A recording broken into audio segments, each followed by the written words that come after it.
The video turns on and a slightly flustered Taro giggles and adjusts his glasses. Well, hi, Miss Kanna. Here's my day in the life project. Well, this is where the magic happens. Welcome to the office that V&V gave me to write things in. This is... yeah, it's a lot. Taro walks around a dresser, places the camera down on the ledge, and turns it around to face himself as he moves to lounge in a large swivel chair, keeping a hand on his hat to keep it on his head. So, a day in the life of the ultimate game master. I don't really do anything particularly incredible or flashy, you know? I just... sometimes I do something as silly as listen to a bunch of ambient sounds and music.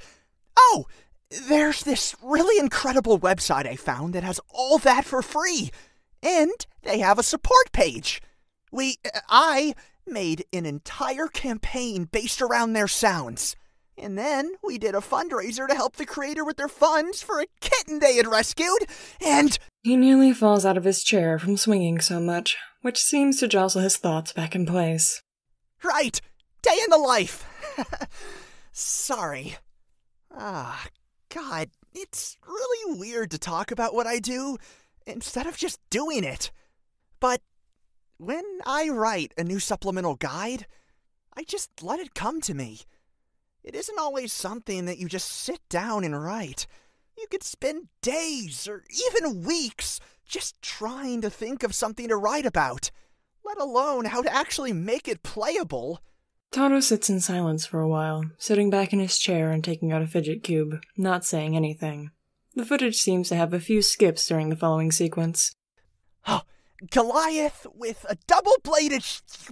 What's a double-bladed shield supposed to look like? Tusks or something? What am I thinking? Goggles! With interchangeable lenses to see the material and ethereal planes. And those materials... Okay, but how do you fit a dragon into a barn? Good job, world builder. Do you make a giant barn or a tiny dragon? Miss Kanna!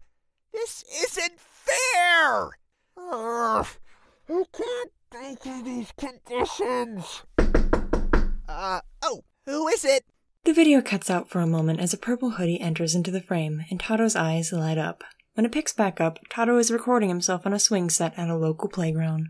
Deadly Daycare! A baby dragon! The adventurers would all be children or workers at the daycare, dealing with the invasion of the Diva's hellhounds and the quiet kid's pet dragon. You're really stuck on one that happened in preschool, huh, nerd boy? The camera pans slightly to show Emmy, returning to the swing set with an ice cream cone in each hand. She uses them both to cover her face. Get me out of your project, you little— I am loudly censoring you because you have no filter outside of school! Fucking right I don't. I'm editing that out so Miss Kanna doesn't have to hear that. Edit this. The footage cuts abruptly, and returns to see Taro trying out a new outfit in a mirror, looking relatively fantasy-esque. I don't know. I feel like it needs more mechanical aspects to it if we're gonna be dressing up for the end of the Unspeakable Amulet arc. Say hi to Miss Kanna. Strike a pose. Hey! Stop it! Taro nearly topples over, rushing to get to Emmy, trying to reach for the camera. The footage cuts out and returns to Taro, who sets it on an elaborate camera stand and rushes to the set of his campaign. And here's where the magic happens. This is why I had to wait for a whole day before getting my draft to you. Here's where the stories get told and I work my magic.